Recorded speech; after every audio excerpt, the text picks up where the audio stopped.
João Hernandez, a homeless man, dreamed of a high-speed bus carrying dozens of passengers. In the dream, he saw people crying out for help, while many others remained motionless, scattered on the ground. Driven by courage and only with the vivid details of his dream, he faced skepticism and ridicule, being dubbed the madman of the bus station as he tried to prevent his vision from becoming reality. The city pulsed with its incessant rhythm, with the noise of cars, the buzz of people, and the aroma of street food mixing in the air. However, in the shadows of the bus station, a man stood out against the urban backdrop. João, with his unkempt beard and clothes worn by time, observed the world around him with deep, tired eyes. He was like a present ghost, but invisible to most who passed by hastily. João had been homeless for 20 years. He hadn't chosen the life on the streets, but as a consequence of uncertain choices, life had led him to them. Before being known as João, the homeless man, he had a family, a job, and dreams. But life, with its unexpected twists, led him down a path of losses and disillusionments. Now, his home was an alley protected by a worn-out awning, and his mattress, a heap of cardboard. With calloused hands, he held an old container, waiting for some coins of kindness. But more than that, he sought something intangible, connection and humanity.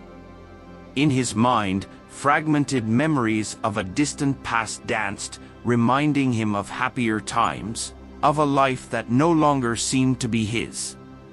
Suddenly, a group of young people passed by, laughing and pointing at him.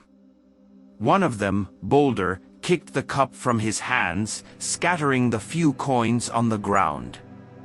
"Go work, you bum," shouted the young man, while his friends laughed and continued on their way. João, accustomed to such humiliations, simply bowed his head, collecting his coins with silent dignity. But that night, something was different. An uneasiness grew inside him, a feeling that something big was about to happen. He didn't know yet, but his life and that of many others were about to change forever. And it all started with a dream. As night fell, the bus station gradually emptied of its daytime frenzy. João found a sheltered corner under one of the waiting benches, wrapped himself in his worn blanket, and closed his eyes. The day had been long, and he longed for a brief rest. But the universe had other plans for him. While he slept, something tormented him. He grumbled and was restless. At first, it was just a buzz, like the distant sound of a motor. But quickly, the buzz turned into the deafening roar of a high-speed bus. In his mind, João found himself standing on a deserted road.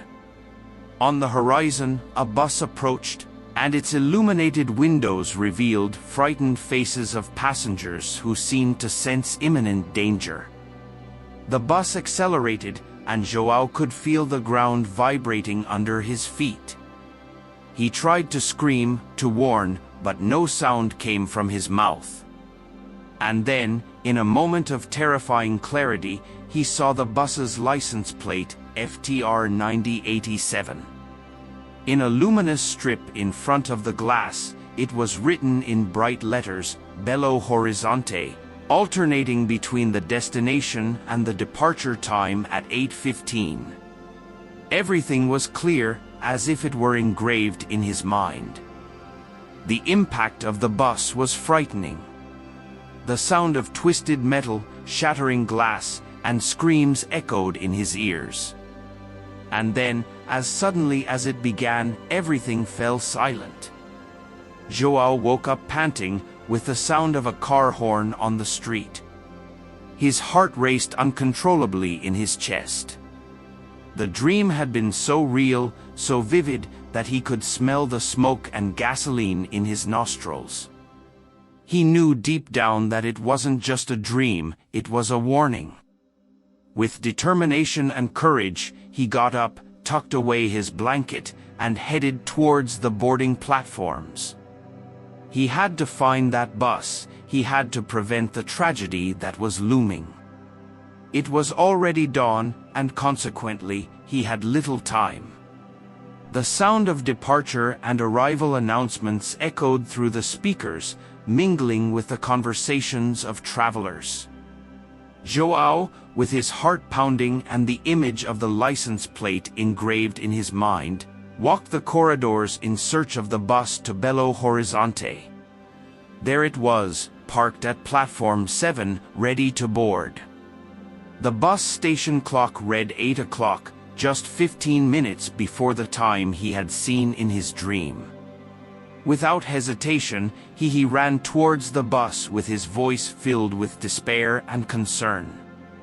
He began shouting to everyone not to board that bus. The passengers, surprised, looked at him with varied expressions of confusion, fear, and irritation. The driver, a man with a serious demeanor, stepped out of his cabin, furrowing his brow in displeasure. Irritated, he arrogantly questioned João. "What do you think you're doing, you bum? Get out of here before I call security." João, undeterred, continued trying to explain that he had had a vision and that bus would have a very significant impact. He described in detail his entire dream and begged them to believe him, pointing to the sign and the described destination, saying it was exactly what he had seen in his dream. A murmur of unease spread among the passengers. Some looked at João with pity, others with fear. A mother hugged her child closer, while an elderly couple exchanged worried glances. Many simply shook their heads, scoffing at the words of the homeless man. The driver, losing patience, called security, who forcibly removed him from there. João tried to resist. His eyes pleaded with the passengers to listen to him. Some passengers, influenced by fear and doubt, began to disembark, choosing to miss the trip rather than risk their lives. But not everyone was convinced. The driver, fuming with anger, entered the cabin and started the engine, determined to continue the journey. João, with a heavy heart, watched the bus depart, taking with it the destinies of everyone aboard. As the sun stretched across the sky, its golden rays shining over the city, the bus station was already bustling with morning travelers. One young man stood out, with tousled hair and alert eyes fixed on his smartphone. He had captured the entire previous scene, João's palpable despair, the passenger's hesitation, and the unwavering determination of the driver. He quickly uploaded the video on social media with the caption, "Man tries to stop the journey, hero or madman?" It didn't take long for the video to gain traction. Within hours, what started with a few hundred views quickly turned into thousands. The city was divided. Some saw João as a visionary, someone with a special gift trying to save lives. Others ridiculed him, nicknaming him the crazy guy from the bus station, dismissing his actions as those of a charlatan seeking attention. As the day progressed, João's story became the main topic on blogs, news websites, and among digital influencers. They shared and commented on the video. Fervent debates arose. Could João really have had a premonition? Or was it all just an act? By noon, the bus station was packed with reporters and curious onlookers, all searching for the now famous bus station psychic. But João, uncomfortable with all the attention, had disappeared into the city's shadows, seeking refuge away from the public eye. However, the young cameraman was in the spotlight, narrating his experience and describing the intensity of the moment.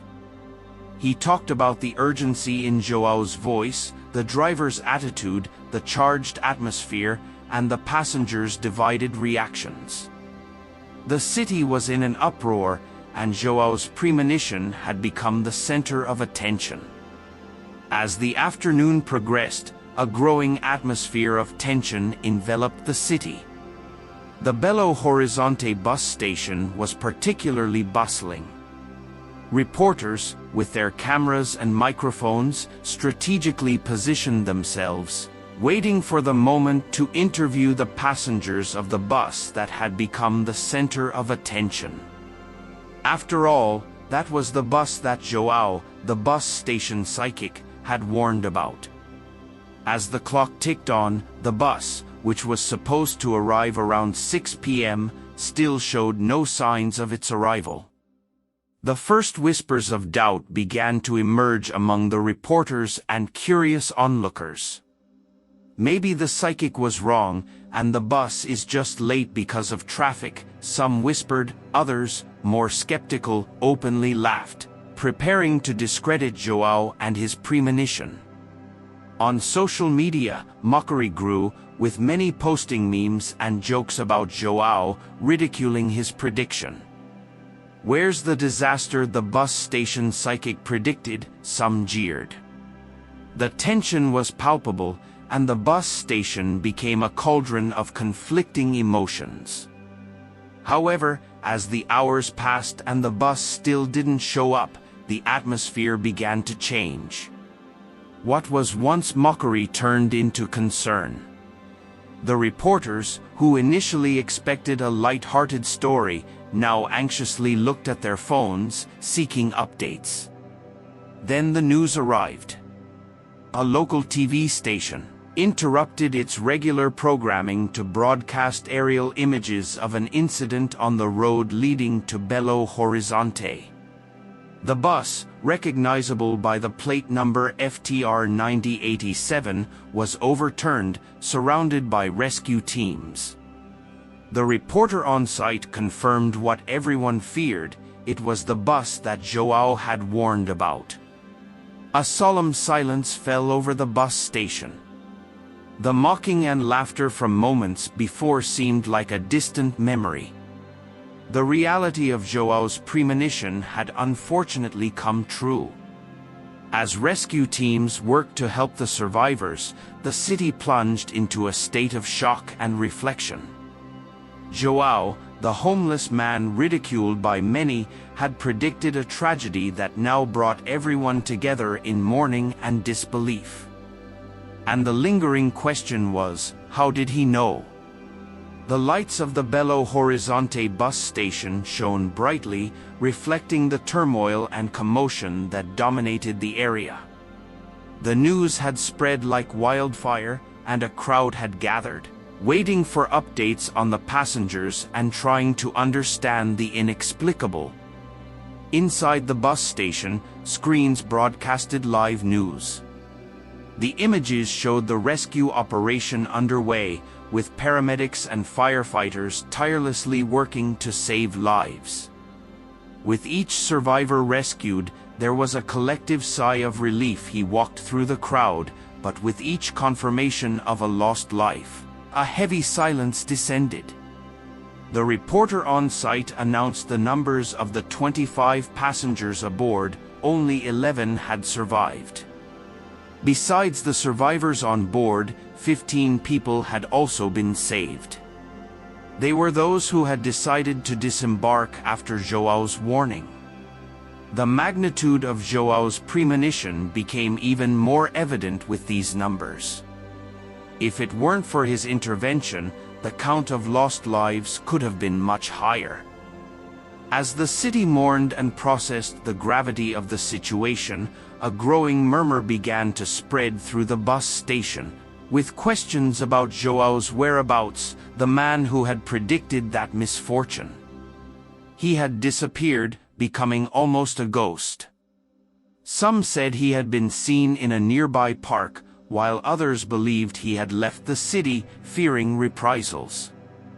The passengers who had heard Joao's warning and decided to cancel the trip, returned to the bus station to share their experience with the reporters and thank Joao nationally for his courage and heroism. The city was divided. While many saw Joao as a hero, others still considered him a fraud. But amidst the chaos, a familiar figure emerged from the shadows. Joao, with his unkempt beard and tired eyes, entered the bus station. The crowd fell silent instantly. With a choked voice, Joao spoke about his vision, explaining how the image of the accident had come to him in a dream. Hurt, he expressed his deep sadness for the lost lives and his gratitude to those who had listened to his warning. He wasn't seeking recognition, just understanding. The night progressed, and the city, shaken by tragedy and mystery, tried to make sense of the inexplicable. And at the center of it all was Joao, the bus station seer, a simple man who, with his premonition, had changed the fate of many. Joao's story quickly crossed the country's borders. International newspapers, television programs, and digital influencers from around the world began to cover his incredible premonition. Joao's ability to foresee such a tragic and specific event captured the imagination of millions. He came to be nicknamed the Prophet of the Streets by some, while others saw him as a saint in the making. People from all over the world came to visit the small town, hoping to find Joao and receive his blessing or perhaps a vision of their own future. The chapel Joao used to attend, once a quiet refuge, became a place of pilgrimage. Many brought gifts, letters, and offerings, thanking Joao for his courage and seeking his guidance. But amidst all this attention, the greatest surprise for Joao was yet to come. One afternoon, as he sat in the chapel garden, a family approached. They were familiar faces, but ones he hadn't seen in years.